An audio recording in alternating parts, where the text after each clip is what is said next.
Hey guys, welcome back. I'm Elsa Kerr, and today I have a very special guest. I'm super excited. His name is Hersch Wilson, and he is the author of Firefighter Zen. And I have not read this whole book yet. I've read excerpts from it, and it is so good. So good.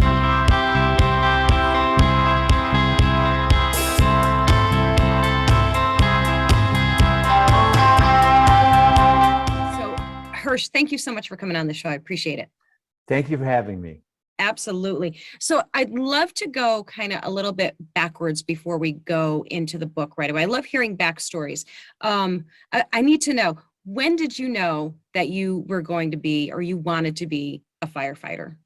I never even dreamt about being a firefighter Really? until I was in my 30s. And the story is my wife and I moved to New Mexico, and Lori, my wife, got a job at a conference center outside of Santa Fe. And it's a rural area. One day, a client tripped and broke her ankle. And there was nobody there with any medical training. And Lori was just embarrassed. You know, she's a very determined woman. So she said, this is never going to happen again on my watch. So she went to an emergency medical technician class. 8 months later, she graduated. And the instructor said, you know, to keep your skills up, why don't you join a volunteer fire department? So she thought that was a great idea. She came home and told me, and I said, that's the dumbest thing I've ever heard. I could not see myself as someone holding an axe or going into burning buildings or dealing with blood. That was just out of my comfort zone.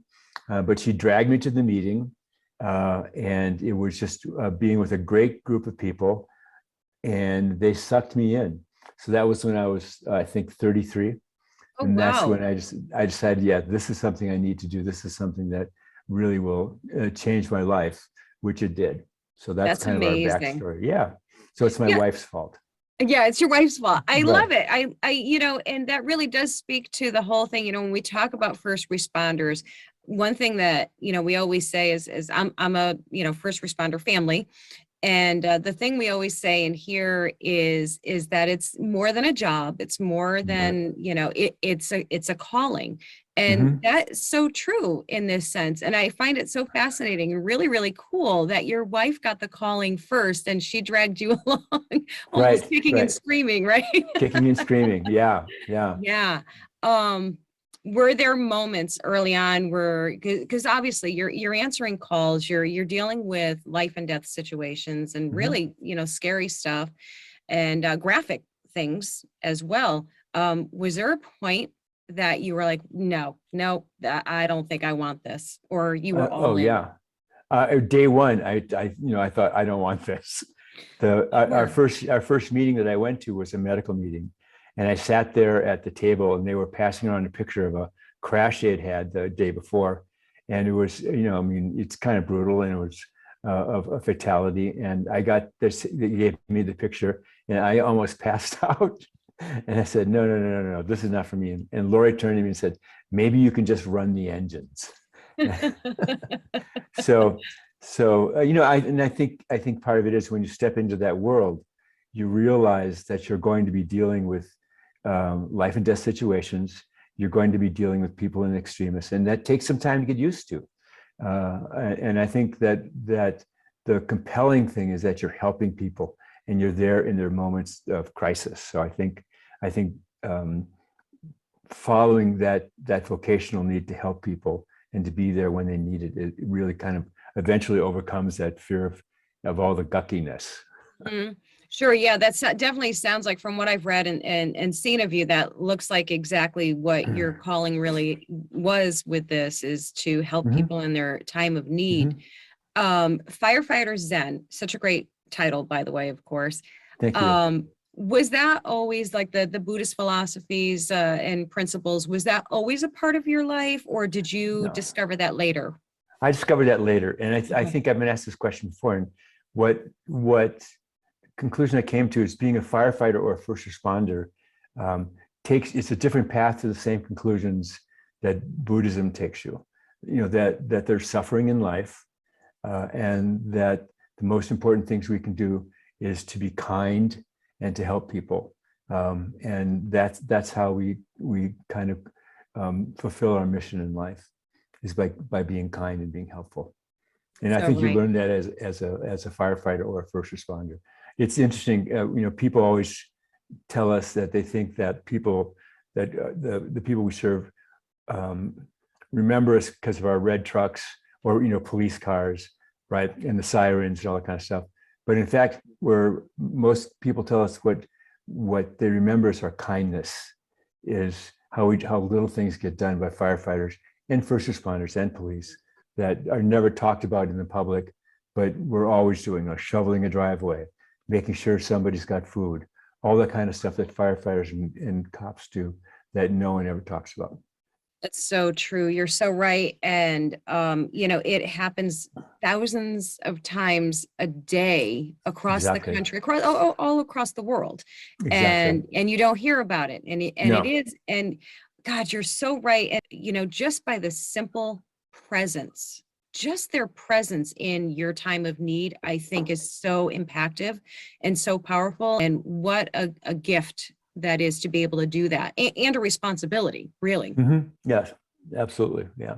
Now, when did you start thinking about writing this book to help your fellow firefighters and just really humanity?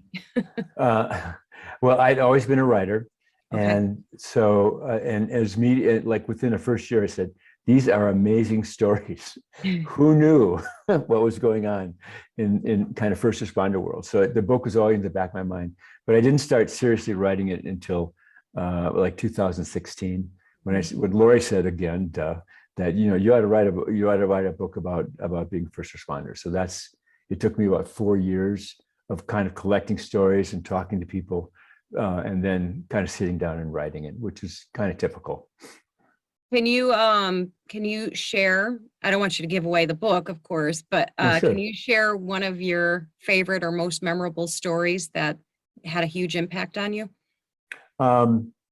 Yeah, I talk about in the book, it's called The Glitch. And the glitch is that we all have plans for our life.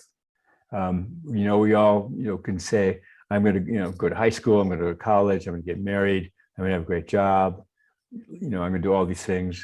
And the glitch is that if something happens, right, the kind of most important rule of first responder life is that stuff happens, right? So our plans get derailed. So one call I remember that just stuck in my mind. It was a Christmas night, and it was a blizzard in Santa Fe. So the I-25, our interstate, was closed, and the police had it blocked off. And we got a page, and it was like 2 a.m. So I figured it was just a car accident, because that's what always happens in the winter. But it was garbled, so I didn't really hear the page clearly. So I rolled out, and the way we respond is some of us respond in our own cars, others go to the station and pick up engines. That's typical volunteer life. So I rolled up, and the scene was right by our house. So I rolled up to the scene, and then I heard the message clearly that there was a woman in the car who was giving birth, which is like, I don't want to do this, right? I don't want to be first, please. Right. Paramedics come. But I went over to the car, and fortunately, the husband, who was a nurse, in the backseat of this little Toyota truck, was delivering the baby, right? And they had a birth plan. They knew they were going to the hospital the next day. But as with births, you never know, right? You never know. So it was snowing, it was cold, and the dad delivered the baby. I helped deliver the placenta.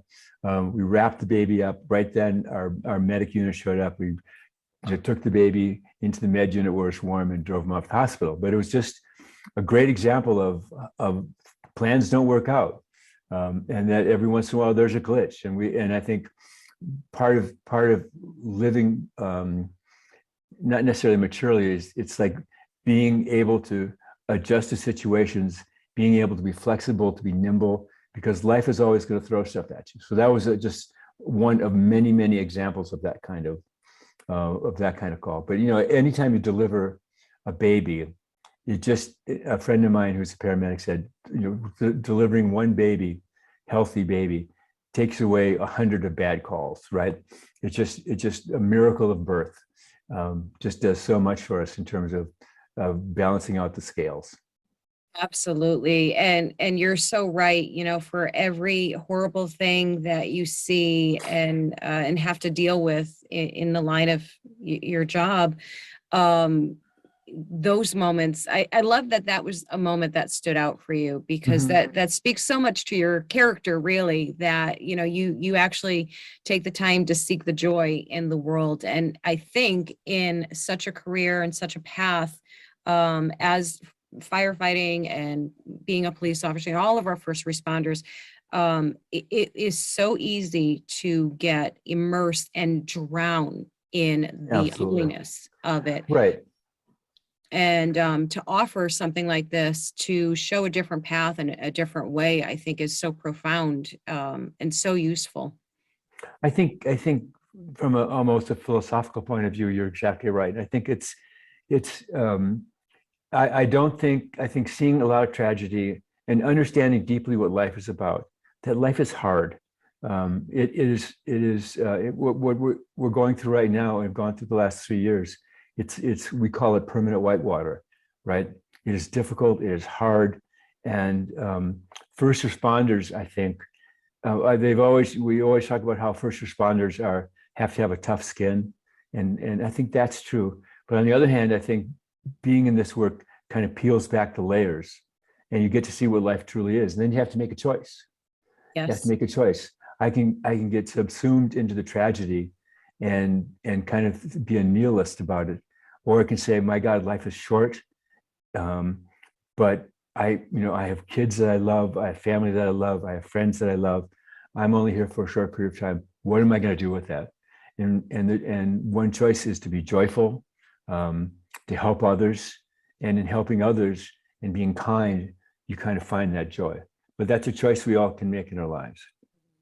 Yeah, I agree. I love that the lessons in your stories kind of always come back to that message that, all of these terrible things happen, and you can either be in this place mentally with it, or you can be in this place and it is a choice, and you do get to make that choice of which mental state you're gonna live in, And I also love that this is like in law enforcement, particularly because that's kind of like my area or my family. So I tend to kind of go to that as a default, but Sure. to all of I'm trying to generalize and say first responders, so we're all included. We're so busy now at this stage of the game, basically putting band-aids on, these deep mental, emotional wounds that our first responders are experiencing because of being unable to process what goes on in the job.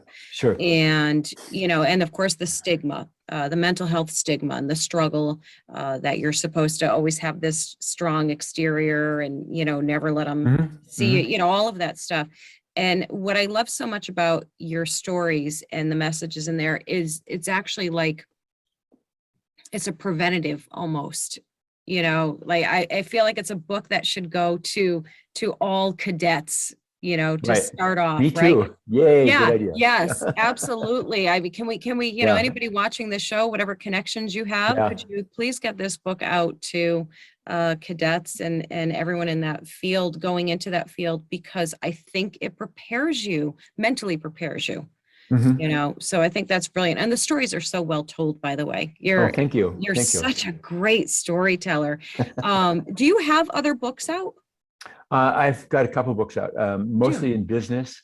Okay. But the last book I wrote before Firefighter Zen was a book called Play to Win, Okay. Choosing growth over fear.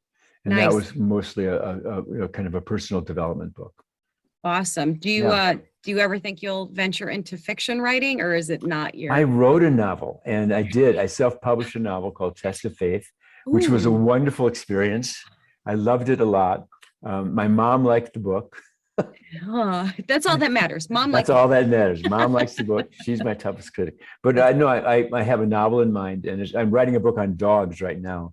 So I have a contract for that. And then after I get that, I'll probably finish up my novel. Yeah. That's I just so love writing. exciting. Yeah. Yeah. And you're also a speaker. So you go around and you Mhm. talk about the concepts and everything. The Firefighter Zen. Yep. Yeah. Nice. Yeah. That is terrific. Oh, that's so great. Now let me sneak into the authorship version of this. We kind of made a Sure. segue into it. Tell me a little bit about your writing process with the book, because there's a lot of first responders who have said to me like, oh, I could write a book on all of the Right. things, right? And they Right. truly Exactly. could, and they truly Yeah. could. Tell me a little bit about your writing process with the book, with this particular book. Sure. I think the most important thing, and I learned this from a friend a long time ago, is you want to write Mm. every day. Write. You know, don't let that kind of internal editor stop you, or don't push it off to the last thing. You have to write. I think not only do you have to write, but then you have to send stuff out and have people react to it, and you have to have a little bit of a tough skin for that. But the most important thing is to write. And I think what happens is people want to write, they think about writing, they buy a new computer, right? They get And all but the they don't. things, right? They get all Yeah. the things, and I've spent I think literally days and days and days cleaning my office rather than writing. But the first thing is you have to write. That's number one. And Natalie Shapiro, who is a kind of a guru of writing, says when she's asked the question, "How do you become a writer?" she just goes like this: "Just write, Yes. write." So that's the most important thing. I think for me, it's kind of easy because I grew up as a writer. I've always been a writer.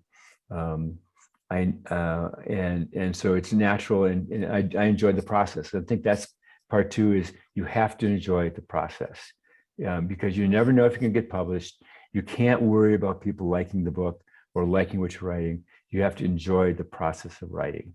And writing for me has always been the way I explain the world to myself. Once I can write something down, whatever I'm working with or whatever is confusing me, if I write, it helps me explain the world. So that's my natural process. Mhm. So Yeah, those two same. things. Yeah.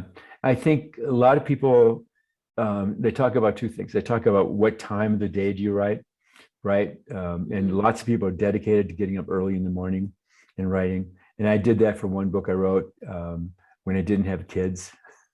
Yeah. Yeah, that'll derail Right. a lot Yeah. of plans. Yeah. Yes. Right. Exactly. But now I find, because I have the time, but I try and write for block out 4 hours a day right now Nice. because I'm on a book contract. So, so I think got to write, got to enjoy the process, right? I think you have to, people get confused about, do I need to write about stuff I know?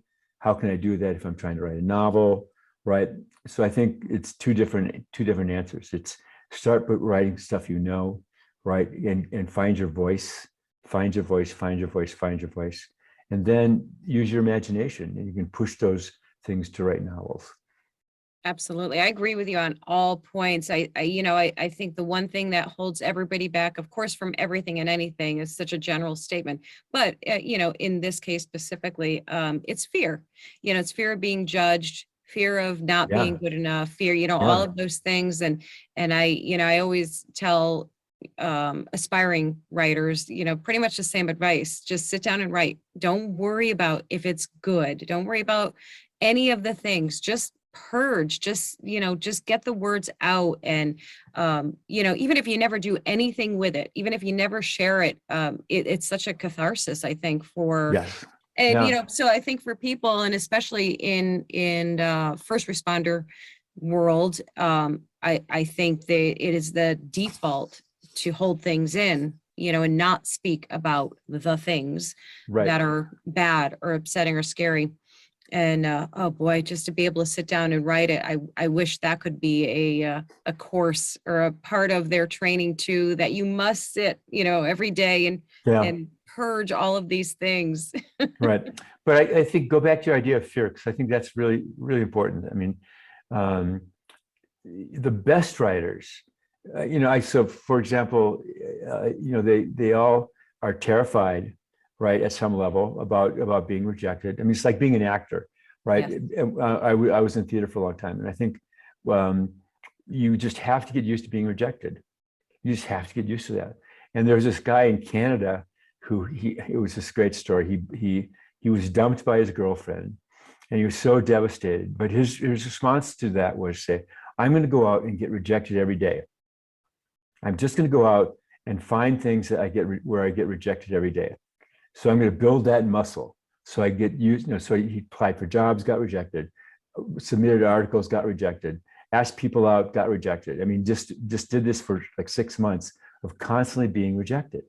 And he built that muscle so it didn't bother him anymore. But when you're not rejected a lot, I think we're in fear of it, right? Yes. It becomes this massive boogeyman that we're just afraid to deal with. And I think as a writer, because one of the problems with writing is that there's not a lot of feedback. You sit down to write a book and it can take years, right? And you're not getting a lot of feedback. So you're not getting rejected a lot. You're not getting to toughen that muscle. And so you have to go find other ways to kind of toughen that up. And the thing is, you're not going to die, right? Rejection is not death, although we make up that it's death. Yes. But it's not death. And I think that's why you just have to trust the process, sit down and write, enjoy the process, not worry about success or failure, because either success or failure, Kahlil Gibran used to say that success and failure are both are both dreams that we have that are illusions, right? They're just illusions, and we just have to really enjoy our daily process. Absolutely. Yeah, that is so spot on. You couldn't possibly give greater advice. It's such great advice. And it's so true. You know, I can certainly relate to that. I remember when I published my first book, I got to a point where I was almost begging for a bad review because I wanted to get it over and done with. I just wanted to get that experience done, you know, and see if I could handle it, you know, test my fortitude, my strength. And yeah, you know, I remember that the bad review that I got, the woman said that she found my writing pretentious. Really? And I went, okay, that stings. That stings. That hurts, right? It's a knife. You know, okay. And you said something really, really important about success and failure. And I think it goes hand in hand with praise and criticism, that you just can't take any of it too much to heart. Like you have to stay, you have to just stay true to what you feel passionate about, what you believe in, and what's important to you, and what your message is, and it'll reach the people it's meant to reach. Hopefully. I think you have to have a baseline. I interviewed this guy, he was a salesperson a long time ago, and said, no matter what happens, they're not going to take away my children. They're not going to take away my house, right? They're not going to take away my income. I'm fine. And I think you have to be concrete in that way, no matter, because I think we go to I used to tell the story, it's like you get a bad review or you get fired, right? Or you make up you're going to get fired. You say, okay, I'm going to get fired. Oh my God, I'm going to lose my income. My husband's going to divorce me. My kids will leave me. I'll have to lose my house. I'll be living on the street. And that's how our brain works. We go right from bad review or something bad happens at work. We go right to, I'm going to be living on the street. All of that is a fantasy. We just make that stuff up. And so you have to have, if you're going to do what you love in the world, if you're going to do what you love in the world, you have to be tough, and you have to kind of stick to your purpose and have boundaries about what can happen, what's realistic that can happen, and what's not. Because it's the belief, the kind of thinking about the stuff that could never happen, that gets into our brain and infects us, and then actually stops us, even though it's highly impossible. It's all impossible or improbable it will happen. Yeah, you're right. You're absolutely right. And I hope anyone who's watching or listening to this will take that to heart, because you can't speak truer words. It's such a fact and wonderful. I want to change gears on you again. Sure. I must hear about your dogs. I must hear about your dogs. Yeah, you write about your dogs. You blog about, yes. So tell us a little bit about that. I'm so excited. I love them. Sure. So I'm writing a book right now called Dog Lessons. Everything important about life you can learn from your dogs. And so we've had we've always had dogs. I've had dogs since I was 10. And right now we have 2 rescues. We have a Great Pyrenees mix who's 2 years old named Toby. And we have, so the other dog, okay, there's a story. So on first responders, if you talk to first responders, they know one of the dogs that is the most terrifying is the Chihuahua. Right? They are just, because they're relentlessly cruel. Yes, they are. And right. And so I've been the only dogs that really kind of had a problem with attacking me was a Chihuahua. Right. And so I thought, well, we're never going to get a Chihuahua. I could never deal with a Chihuahua. But my daughter ended up adopting a Chihuahua off the street that was wandering around her street. And she took it in. She's got a little dog too. And she took it in and took care of it. But she was a medical student, so she couldn't have 2 dogs. So she ended up, my wife and my daughter, without telling me, transferred the little Chihuahua or half Chihuahua to us. So now we have a half Chihuahua named Maisie. And That's awesome. She's Braveheart. She's just the strongest, big-hearted dog, but she's really irritable, easy, right? She's still true to her nature, right? True to her breed. Absolutely a Chihuahua. Yes, exactly right. Right. Oh, that's so great. Yeah. I love that you rescue, adopt and rescue dogs. That's so cool. Yeah. They're a great lesson in resilience. I mean, what dogs go through, who are rescue dogs, and they come from bad backgrounds sometimes. They end up living in shelters, but with a little love and about 6 months of patience, they just bounce right back. So it's so true. It's an interesting story. Yeah, I have to agree with you. Of our 3 dogs, our rescue, he was found wandering the streets of Hartford, and which is a city here. Yeah. And little guy, he's Shih Tzu mix, and right. So he's a little fella, yeah. and he was found wandering the streets, and just the thought of that is so heartbreaking, because he's so just yeah. he's just this goofy tiny little guy in a big city. Just picturing it breaks my heart. And he truly is the most affectionate, lovable, devoted dog you could ever meet. And I hear that every time about rescues. I always hear that. So there's something to it. Oh, absolutely. Absolutely. And it's a good lesson for us that we can bounce back from most things. And I want to have the caveat that, it's going back to first responders, that I mean, PTSD is a real thing. And in 2019, in the firefighter world, there were more suicides than there were line of duty deaths. So we really deal with some tough stuff, and some people are really dealing with mental health issues. And I don't want to not acknowledge that. And I do a lot of work with helping with PTSD prevention and stuff like that. But I think, when I think about dogs, I think they have that resilience that we all have, right? That we all have, and we can bounce back from most things.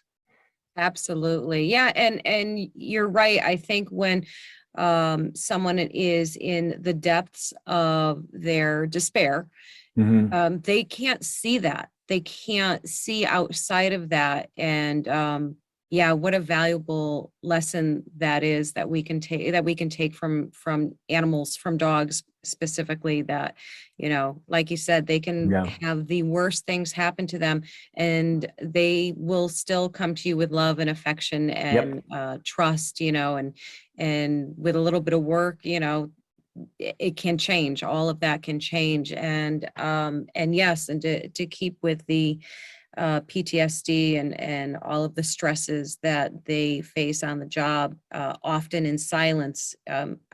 I'm so grateful that there are people like you out there doing what you do to help, combat the stigma and truly help these people who are putting their lives on the line and willing to put their lives on the line. We talk about it all the time. You are the people who run towards the danger while everybody else is running away.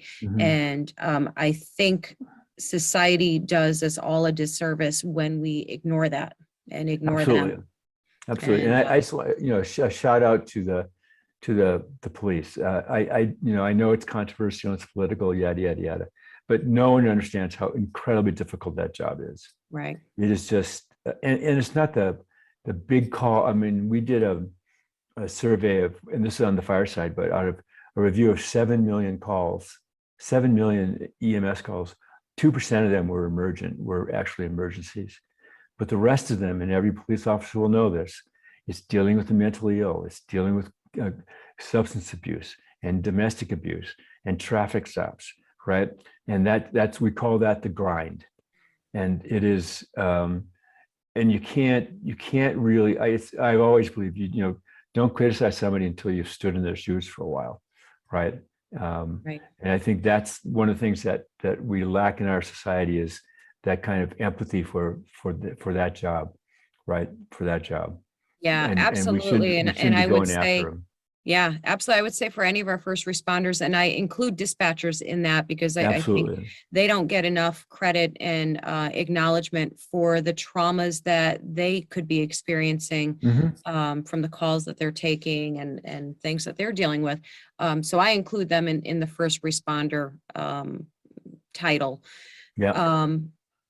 Yeah, I kind of say similar to them that, I have a very hard time taking someone seriously who has never, who criticizes and who has never spent a day of service in their life, Right. service Right. to others. And yeah, I will fight hard tooth and nail for all of you Right. guys, for what you do and what you're willing to do. And that's the catch right there. I hear, I'm sure you hear it too.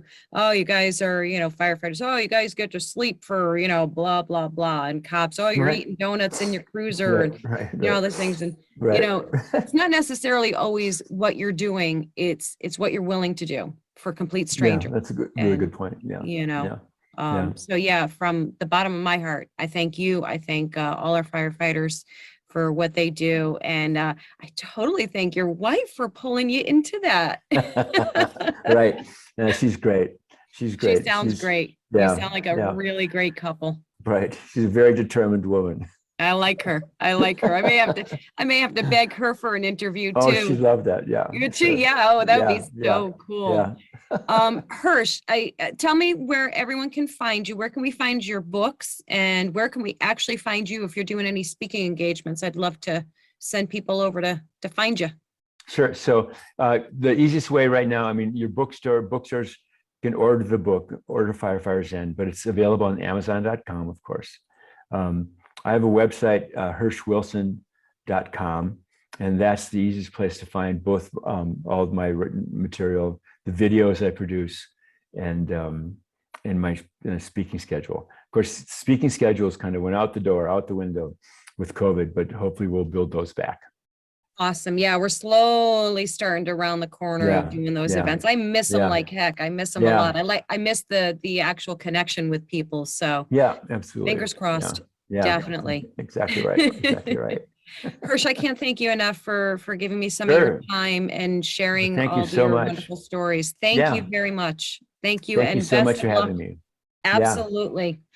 All right, guys, we will see you on the next episode, I hope. And I hope you're all doing well. Take care. See you next time.